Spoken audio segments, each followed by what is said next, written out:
Salut YouTube, comment ça va? On se retrouve pour un qui est. Aujourd'hui, on parle de Asumiko Nakamura. Mais Asumiko Nakamura, qui est-ce?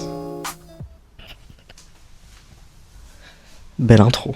J'ai mes petites notes comme d'habitude ici. Je vais vous montrer ma superbe collection que j'ai de Asumiko Nakamura. Vous en voyez déjà le début par ici. Normalement, vous m'entendez assez bien. Alors pour commencer, je vais vous montrer ce super livre de coloriage, on va dire. Voilà. Avec une superbe illustration de All About Jay. Je crois que c'est ça le nom, c'est pas sorti en France, donc on peut pas m'en vouloir. Je vous montre un peu l'intérieur. C'est magnifique. Je sais pas combien de fois j'ai tourné la vidéo, mais c'est magnifique. Je comprends pas. Je comprends pas, je trouve ça magique. Je me trouve insupportable. Mais je trouve ça magique. Voilà. Ça, je l'ai acheté à la librairie Junku à Paris, qui est une librairie japonaise. Ensuite, évidemment, ma collection rocambolesque de mangas, guys. On va commencer par le premier que j'ai eu. Le premier que j'ai eu. Parce que je les ai un peu tous achetés en même temps. Dokusei, Sotsugusei, qui sont en fait la même série. Je vous conseille cette lecture. Ouais. Je vous conseille vivement de lire ça. Voilà. Est-ce que je vous montrerai pas la suite? La suite de ceux-là qui ne se termine jamais. La suite est incroyable. C'est tout très très bien. Tout ça. Alors, les premiers OB. Des superbes illustrations comme d'hab. J'ai pas envie de les jeter par terre. J'ai l'habitude de jeter mes affaires par terre. Je pense que vous avez remarqué. Avec mon téléphone ou ce genre de truc. Mais là, c'est des livres, je peux pas. Sora et Ara qui est un peu genre spin-off. Ensuite, je suis tellement en train de vous spoiler. Voilà. Blanc. Qui est une pépite. Regarde-moi ça. Oh là là. Oh là là. Je m'en remettrai jamais, guys. Et celui-là, c'est le dernier de la série qui est sorti. Il y a un spin-off qui est sorti, mais pas en France. Donc je l'ai pas, malheureusement. Mais voilà. Mais je vous en reparle justement dans la suite de la vidéo. Ensuite, 3 autres mangas que je vous déconseille de lire si vous êtes sensible. Un peu trigger warning. Évidemment, on en reparle après, mais on a Double Mint. Vous voyez déjà la couverture que c'est un petit peu sombre, quoi. Même l'arrière. Ensuite, les vestiges d'un parfum, c'est à l'envers. Voilà.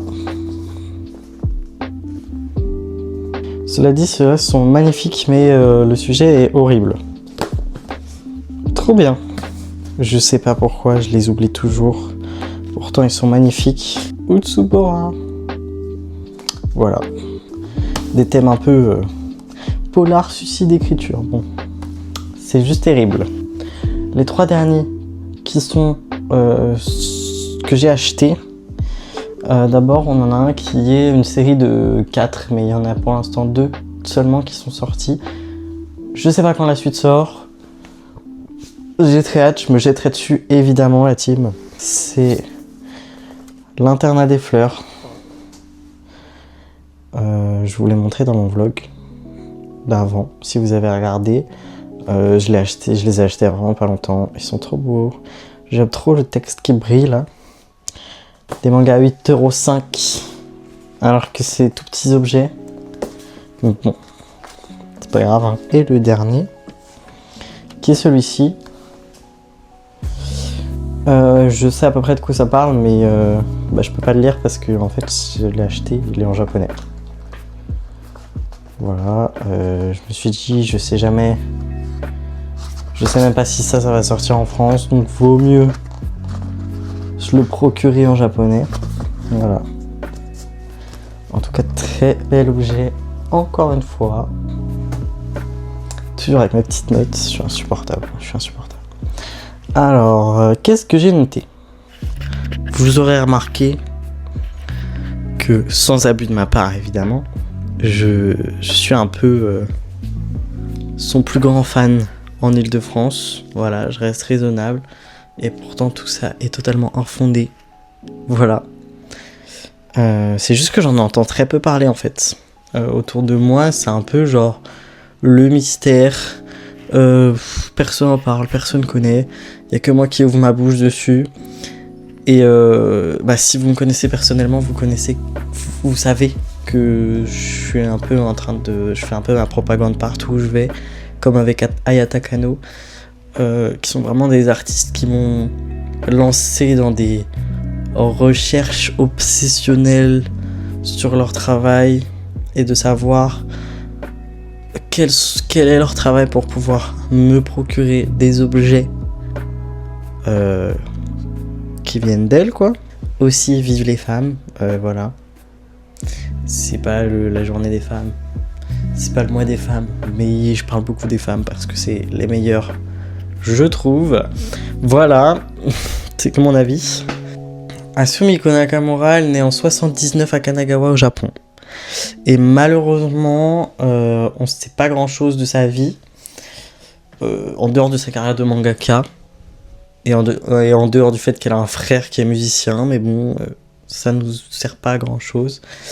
Donc on va se concentrer là-dessus, on va parler de ses débuts, on va parler de pourquoi il y a un tas de mangas qui n'ont pas été publiés en France, on va parler de son style, et je vais faire un peu une critique personnelle étant donné qu'il n'y a pas beaucoup d'informations sur elle. Voilà, ça va être un mélange de choses que j'ai trouvées sur internet, de ce que j'ai lu dans les mangas, parce que vous savez, il y a toujours des fois un petit message du mangaka à la fin, et donc je me suis aussi servi de ça. Évidemment, vous aurez mes liens, les liens que j'ai utilisés pour mes recherches. Évidemment, il n'y en a pas beaucoup. Donc voilà, c'est parti, parlons de sa carrière. Asumiko Nakamura, c'est une femme qui débute sa carrière en 2000, très précisément. Comme ça, on peut compter parfaitement combien de temps ça fait qu'elle taffe, qu'elle est mangaka, donc 25 ans de carrière. C'est énorme, sachant que ça continue de sortir. Au Japon, les dernières sorties datent de 2022, je crois. 2022, c'est tout récent, c'était il y a 3 ans, mais bon, je pense que ça continue, ça ne s'arrête pas. Voilà. Première sortie, ça sort dans un magazine de manga érotique qui s'appelle Monthly Manga F, qui change de nom. Ensuite, je ne me rappelle plus du nom que ça prend plus tard, mais je crois que c'est Monthly Erotic F, un truc comme ça.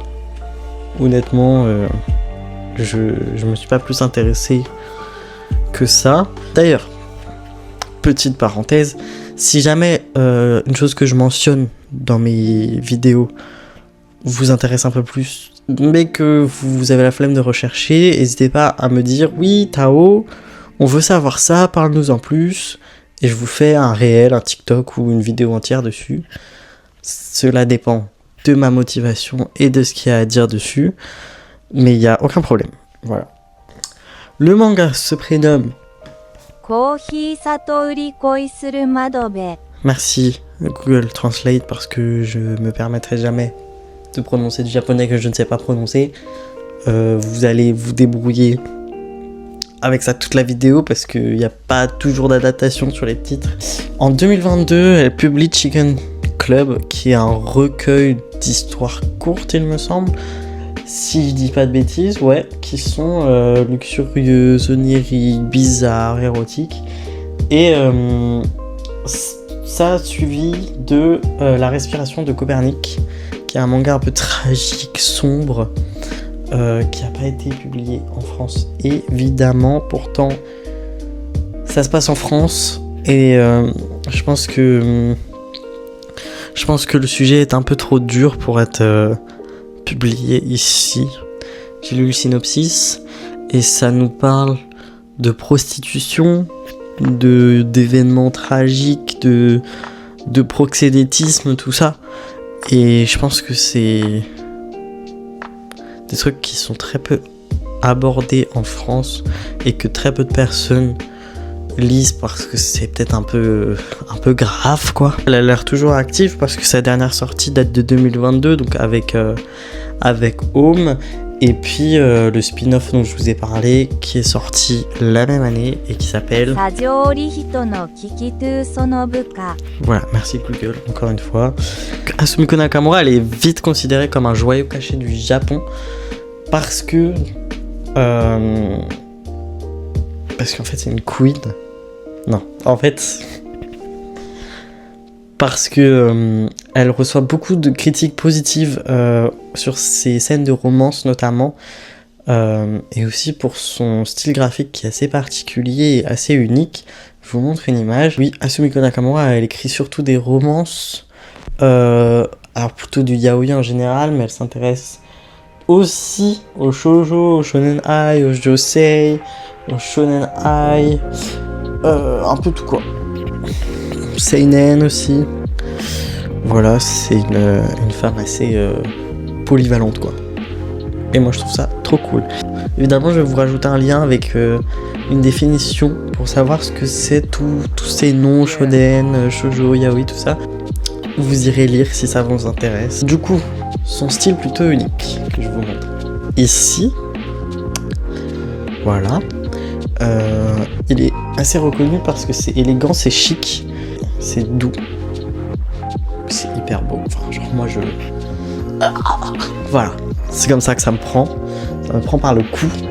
Et je trouve ça magnifique. Malheureusement, elle est considérée comme ce joyau japonais seulement au Japon.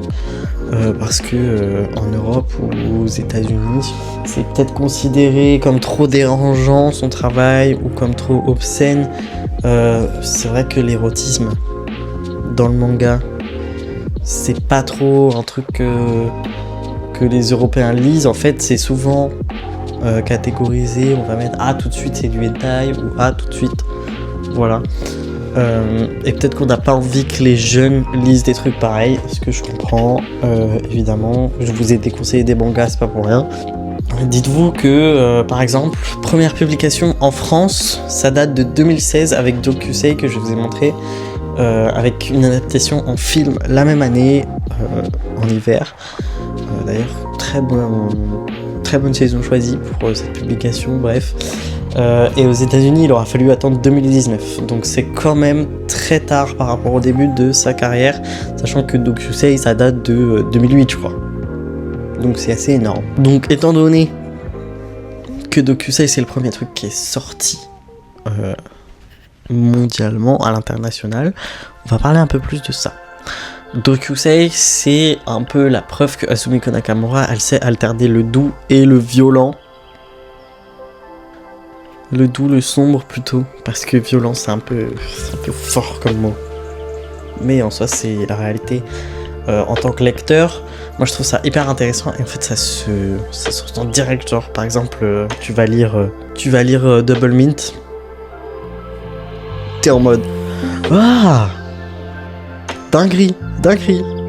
Et ensuite tu lis Dokusei et tout de suite t'es un peu plus détendu quoi. Voilà, t'es emporté dans une vague de douceur et de bonheur. Qu'est-ce que j'ai noté comme exemple ? Ouais, les vestiges d'un parfum, c'est très violent, ça traite de V. Voilà, c'est dit, ça traite de V, d'abus. Et évidemment, c'est pas... c'est précisé que c'est du V, c'est pas en mode... c'est bien, c'est cool, genre, non. Alors que... Dokusei et toutes les suites, genre OB, Blanc... toute la suite de Dokusei, quoi, c'est vraiment une quête d'un espace sain et une quête de bonheur dans une relation. Et je trouve ça assez impressionnant, parce que c'est hyper compliqué d'alterner, je trouve, ce genre de sujet quand t'écris, de pouvoir écrire plusieurs émotions, plusieurs styles de récit, en fait. Je trouve ça a l'air hyper compliqué. Donc je trouve ça assez impressionnant. Ces mangas, c'est un peu l'expression de ses propres émotions. Assez extrême, la petite dame, j'ai envie de te dire. Mais bon. plus jeune, elle dira qu'elle a fait du théâtre, qu'elle a fait du drame, tout ça, et que en fait, elle a toujours eu une certaine retenue quand elle jouait. Et en fait, le manga, c'est un peu sa révélation dans le sens où c'est là où elle a le plus donné d'elle-même et c'est là où elle s'exprime le mieux. Et c'est pour ça qu'elle écrit. Et je trouve que ça se ressent énormément parce que en termes d'émotion, on rentre tout de suite dans l'empathie, dans la compassion. Et même quand il y a des situations assez graves qu'on n'aurait pas pu vivre nous personnellement, et ben on arrive à se mettre à la place du personnage et de se rendre compte de la dureté des choses. Je trouve que c'est pas romantisé, c'est pas rendu... c'est pas normalisé non plus, je trouve ça assez cool et assez fort. En plus de ça, je trouve que c'est une autrice très cool, parce que évidemment elle écrit du yaoi, mais elle écrit surtout des vraies histoires. Des choses qui arrivent dans la réalité. On nous raconte que All About Jay, que je vous ai montré juste là, et que je vous montre juste là, c'est une histoire qui s'inspire d'une de ses amies transgenres qui, en fait, malgré la souffrance et la galère que c'est de vivre en tant que personne trans dans une société, surtout au Japon, je pense, elle a toujours été en quête d'un bonheur dans son quotidien et elle a jamais lâché. Et elle nous dit qu'elle a voulu raconter ça en fait. Et je trouve ça hyper cool, je trouve ça hyper beau. J'ai pas l'air objectif quand je parle, bah non, je suis désolé la team. Dans les pièces, je ne serai pas objectif étant donné que c'est des gens que j'aime. Tout est assez réaliste et tout est assez beau et intéressant à lire. Et je trouve ça hyper cool malgré le côté un peu genre attaque des livres. Comme je vous disais, évidemment on parle surtout de Dokusei, mais moi j'avais pas envie de parler que de Dokusei en fait. C'est bon, il y a assez d'interviews, il y a assez de vidéos, il y a assez de TikTok, il y a assez de choses comme ça. Même si c'est à partir de ça que j'ai découvert son travail, évidemment sur TikTok ou Pinterest comme tout le monde, hein, je suis pas une personne avec des goûts très niches en général. J'ai envie de parler d'autres choses, de vous donner mon avis vraiment perso sur son travail, même si c'est déjà un peu ce que je fais, et vous parler un peu de mon rapport en fait à ce qu'elle fait. Moi j'ai surtout été touché d'abord par sa patte graphique qui est hyper belle. Encore une fois je vous mets des images. C'est fin, c'est chic, c'est élégant. C'est, comment dire, pour moi c'est comme lire un poème en fait. C'est ligne et tu suis comme ça et je sais pas, pour moi c'est hyper en fait je saurais même pas dire, c'est hyper impressionnant comment un dessin avec si peu de détails peut nous transmettre autant de choses. Et aussi je sais pas, les personnages sont trop beaux quoi.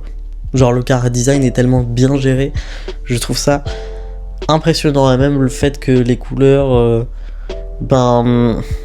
sur les illustrations, c'est sur toute l'aquarelle, et même dans ça, dans cette chose-là, dans cet objet-là, on nous montre des exemples.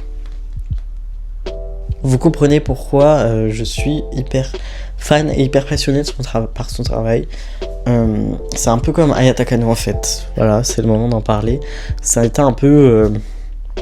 je sais pas, pour moi c'est un peu une révélation, comme une façon de me dire que ok, ma façon de dessiner à moi peut s'inspirer de ça, et même s'il n'y a pas un tas de détails, il n'y a pas un tas de lumière, il n'y a pas un tas de magnifiques ombres, c'est pas comme ce qu'on voit en général, parce que enfin voilà, il n'y a pas autant de lignes de cheveux, il n'y a pas autant de...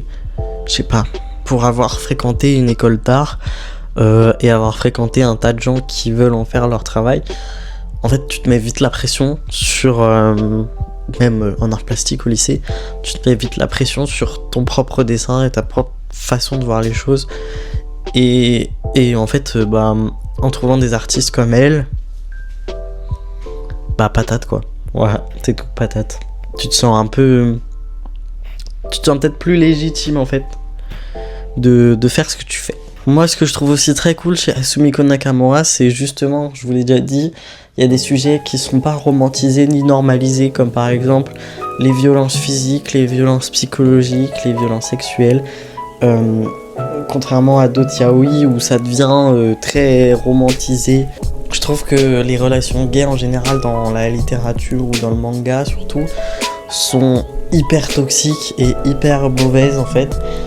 Et ça tu le vois aussi, tu le vois partout en fait. Je trouve ça aberrant. Et par exemple dans Double Mint, que je vous ai déconseillé tout à l'heure, c'est un très bon exemple.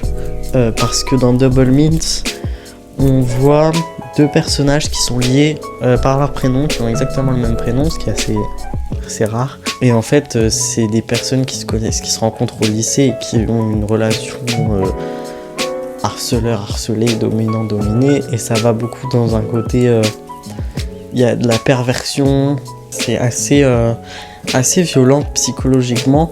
Et les deux personnages, après s'être séparés après le lycée, ils vont se retrouver, se rendre compte du fait qu'ils sont assez liés, même si c'est que pour des choses négatives et qui ne peuvent pas se séparer de ça en fait parce que c'est trop fort, ça devient trop fort. Mais par exemple, quand il y a des violences, quand il y a des relations qui sont mauvaises en fait, et ben tu le ressens, tu sens que c'est pas bon, c'est pas un truc que tu veux avoir, genre c'est en fait nous mettre en face de certains vices et nous dire ça c'est possible, ça arrive, tu vois.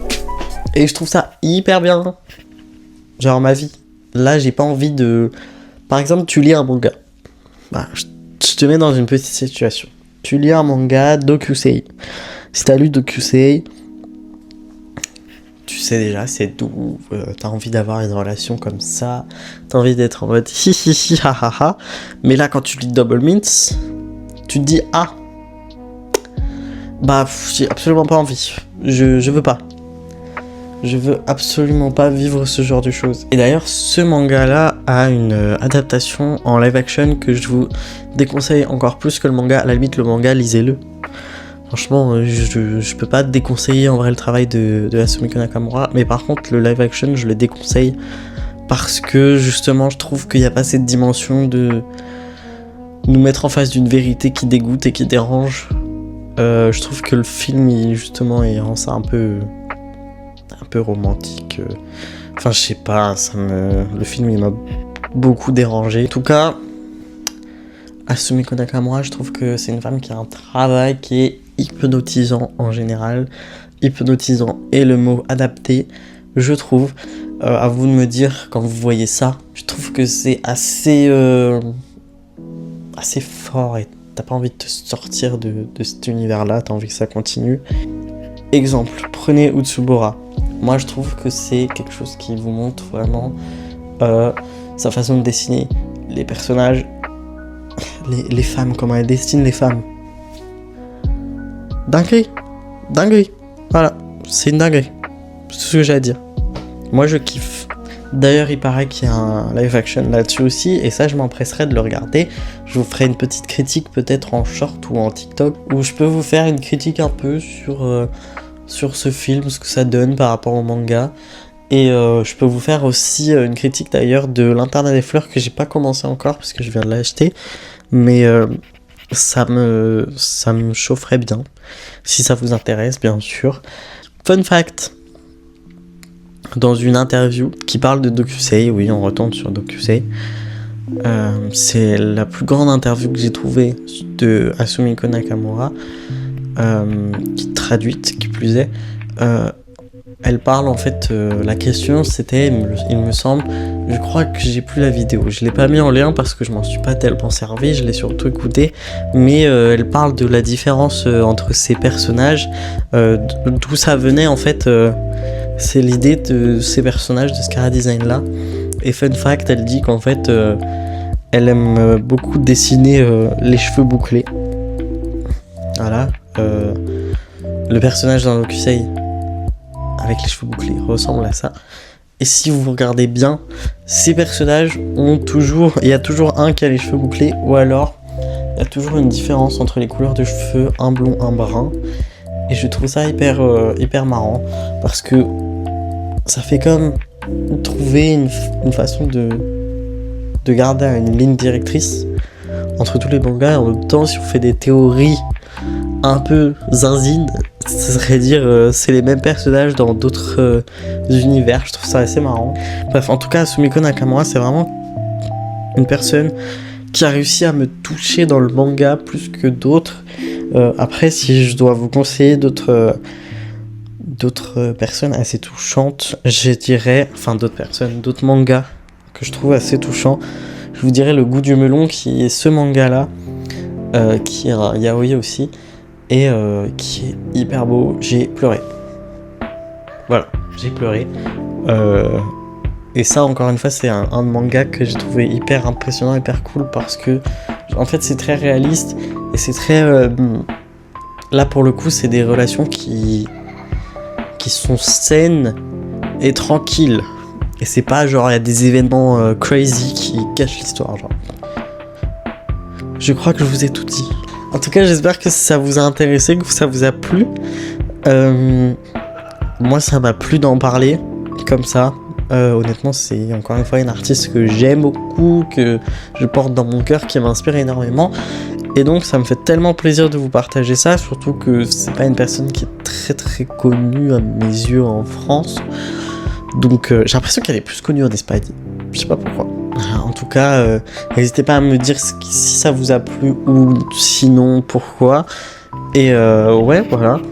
Un petit commentaire, un petit message sur Instagram, un like ou un dislike, un petit abonnement si ça vous plaît. Comme la dernière fois, n'hésitez pas à me donner des noms d'artistes qui vous intéressent et qui vous plaisent, que j'en parle, que j'en fasse une vidéo. Merci d'avoir écouté tout le monde. Gros bisous et à bientôt pour une prochaine vidéo.